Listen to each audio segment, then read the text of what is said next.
Leres chika, kahit lumipas ang dekada, si Bel pa rin ba, Donnie? Siya pa rin ba?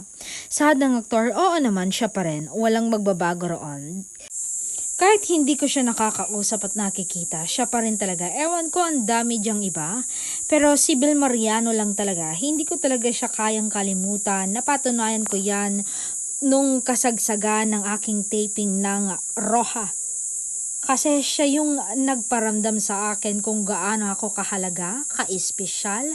Para sa akin, iba siya sa lahat ng nagustuhan ko.